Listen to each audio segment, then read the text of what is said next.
Hola amigos de Recuperando Historias. Vamos a desarrollar en esta segunda parte la continuación de Memorias de un sueño revolucionario hecho realidad. Bien, resumiendo la primera parte, eh, dijimos que la idea de grabar 4 o 5 videos de 15 a 20 minutos cada uno llevaba como objetivo dejar una versión de la historia de un pueblo pequeño en las inmediaciones de la frontera noreste tamaulipeco, muy cercano al río Bravo y a la desembocadura de tal río, y que ese pueblo de alguna manera podía considerarse como un pueblo emblemático que se formó y se colonizó inspirado en las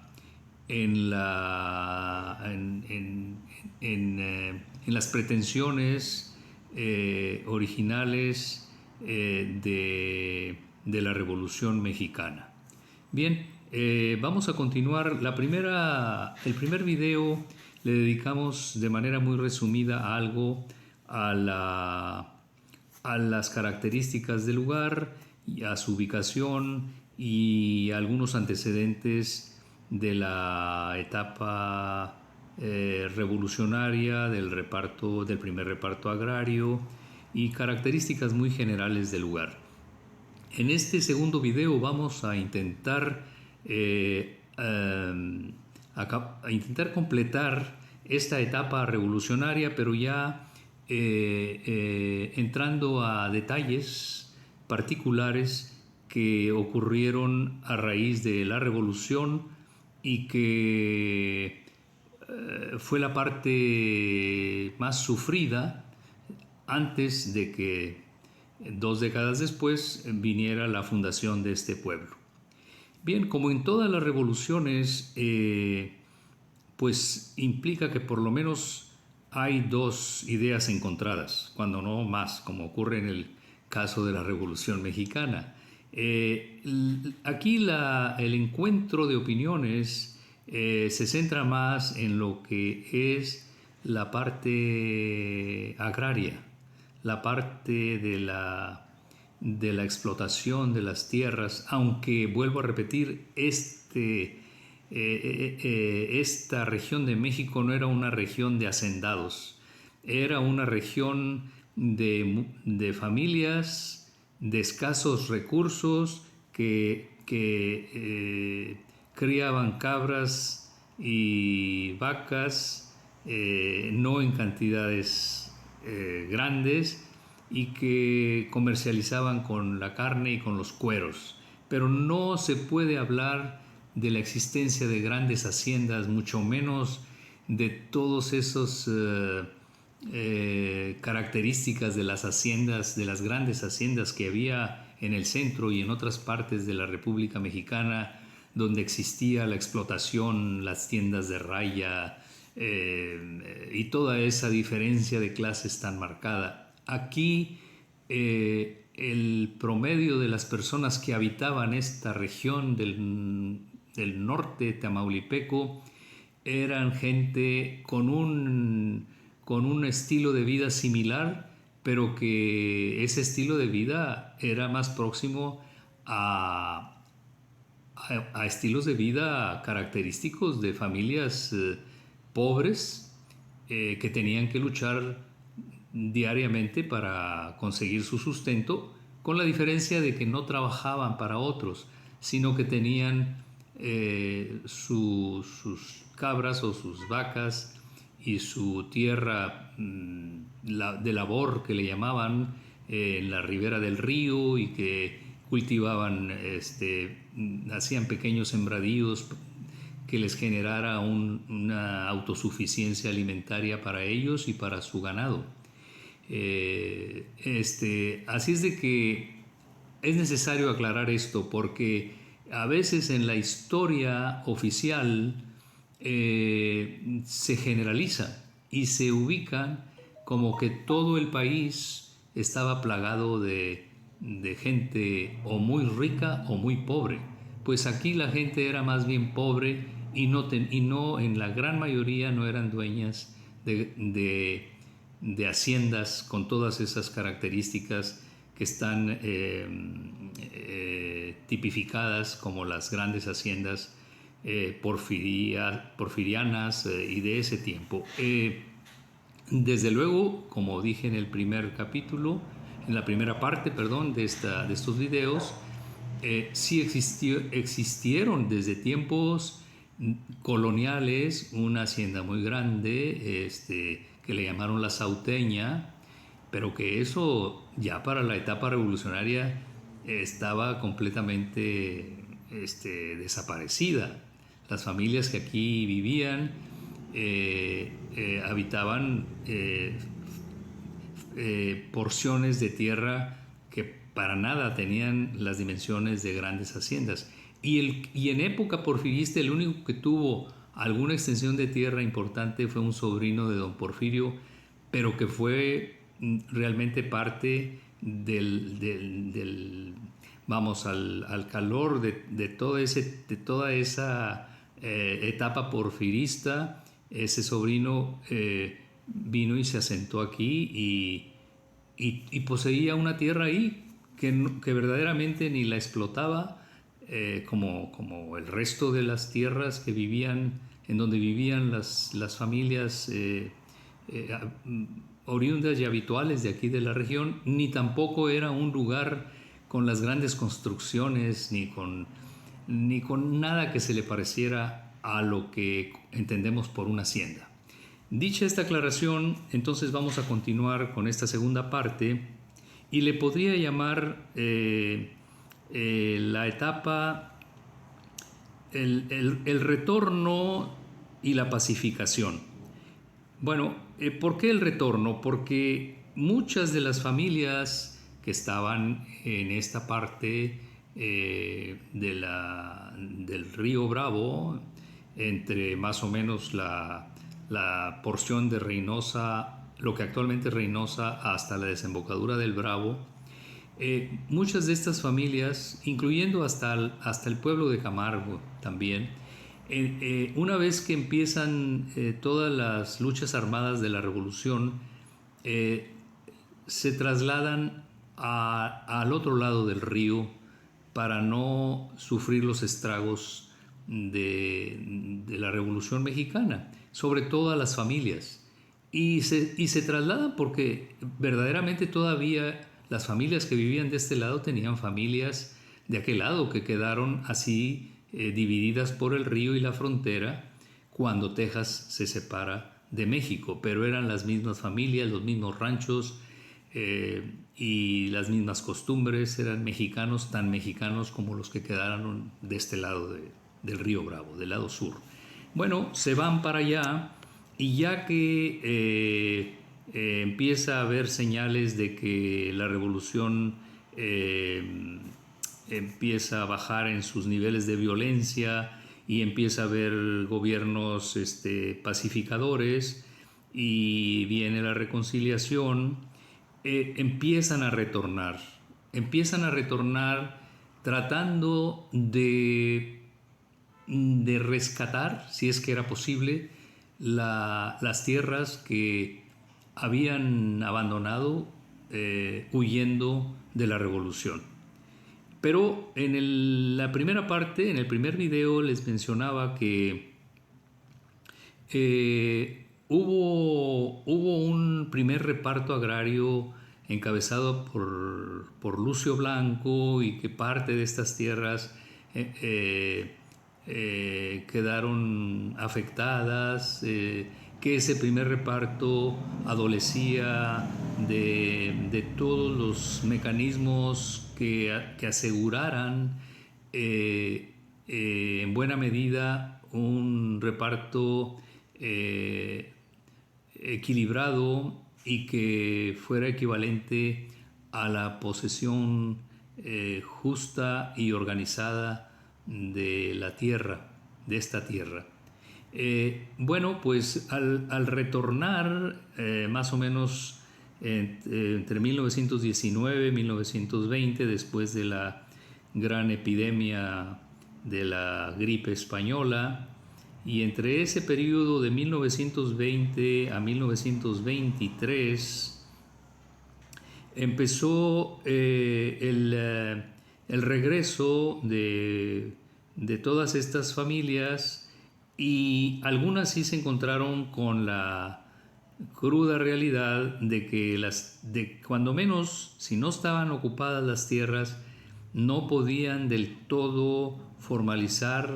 u ocuparlas o poseerlas, aunque tuvieran los títulos de propiedad y aunque tuvieran todo el derecho legal para venir y retomar la tierra que por años la dejaron de habitar. Pero ocurrió un fenómeno muy más o menos frecuente, que mientras se acababa de definir la parte legal de toda esta situación, algunas de las personas que retornaron a sus pequeñas porciones de tierra donde tenían cabras, o tuvieron, porque ya después de la revolución no quedó prácticamente nada, cabras o vacas o pequeñas labores, fue más rápido intentar volver a comprarlas, aún en pequeñas, en cantidades de tierra más pequeñas que las que ellos habían dejado, pero la idea era recuperar, aunque fuera vía compra-venta. Y desde luego ese mecanismo, que no era del todo justo ni legalmente correcto, algunas personas optaron por ese mecanismo y lograron recuperar extensiones parciales de lo que había sido su tierra antes de la revolución. Bien, pero antes de ese retorno, también ocurrió que algunas de estas familias dejaron en sus tierras algún hijo, algún hermano, algún tío, algún abuelo que no quiso pasar al lado americano y que se quedó en la tierra como poseedor, como guardián de lo que era la tierrita, y se exponía a todos los peligros que implicaba quedarse en ese momento donde la revolución estaba en mayor grado, a veces en menor grado, enfrentando los dos grupos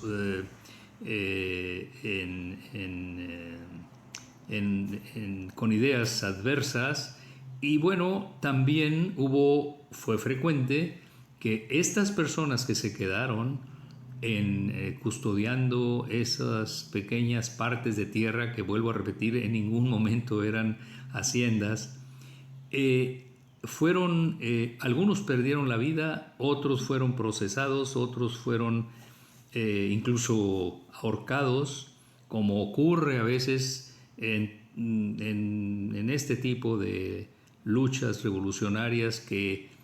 en donde también hay reacciones extremas. Pero ¿por qué a veces fueron eliminados estas personas que se quedaron, que no eran terratenientes, que no eran hacendados, que no eran gente rica, que tenían que luchar diariamente para lograr el sustento, que tenían un estilo de vida tanto más pobre del que pudiera tener cualquier peón de las haciendas del centro del país o de otras partes de la República Mexicana? Pasó que esta región, en el siglo XIX, y cuando don Porfirio todavía era visto como un héroe juarista que había luchado contra los invasores y que había descollado en el terreno militar. Pues aquí recibió de alguna manera abrigo de las familias de este lugar, y de aquí se firmaron algunos planes, como era costumbre, como era el plan del Palo Blanco, que fue el que hizo de alguna manera o marcó la fecha para que Porfirio Díaz retornara a México y subiera al poder como presidente. Eso implicaba que ya en la memoria, esto que le estoy hablando fue en el siglo XIX, prácticamente en el último cuarto del siglo XIX. Pero mm, el trayecto o la trayectoria que siguió Díaz se fue desprendiendo de sus posturas, primero juaristas y luego no reeleccionistas, y luego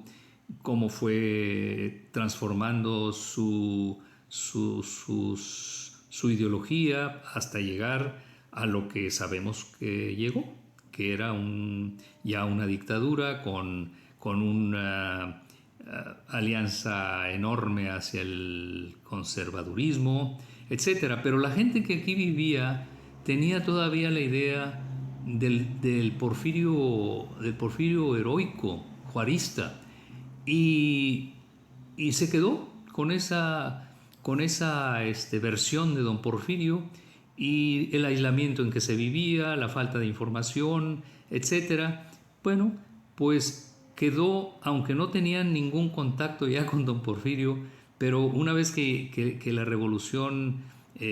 avanza y llega a esta región y toman la plaza de Matamoros, tenían la idea de que la gente que habitaba aquí era porfirista, cuando en realidad su relación con don Porfirio realmente, estamos hablando del pueblo, no de militares que aquí habitaban, sino del pueblo. Era más teórico, estaba más en el terreno teórico que en el práctico. Sin embargo, eso fue suficiente para que muchas de las personas que quedaron en los pequeños lotes de tierra custodiando fueran aprendidos y algunas veces procesados y algunas veces injustamente fusilados o encarcelados por tiempo que no merecían. Bueno, pues hago toda esta aclaración porque entonces esa parte de la historia de las familias que habitamos esta parte de México, pues quedó en la parte de sufrimiento que tuvieron la cuota de sufrimiento que tuvieron que soportar y pagar, y que al igual que en otras regiones de México, aunque claro no hubo las luchas tan prolongadas ni tan intensas como en el centro del país, pero sí esta región también pagó su cuota de sacrificio en la lucha armada revolucionaria. Y en este segundo video quise aportar esta otra faceta de la región en donde queda enclavado el pueblo de Vallehermoso, y que aunque es el nombre actual que le escogieron a partir de 1953, y anteriormente desde el 39 al 52 fue Colonia Agrícola 18 de Marzo, y antes que eso pues eran porciones de tierra que tenían distintos nombres, y que hay censos del siglo XIX donde se da uno cuenta que eran poblaciones con extensiones de tierra que en nada, absolutamente en nada, eran asemejables a una hacienda o a grandes posesiones de tierra. Así es que bueno, este otro dato creo que es importante para acabar de contextualizar el periodo de finales de la Revolución y el de pacificación antes de entrar a lo que es ya la etapa cardenista. Gracias amigos por el tiempo que han dedicado a este video y seguimos con la tercera parte. Nos escuchamos.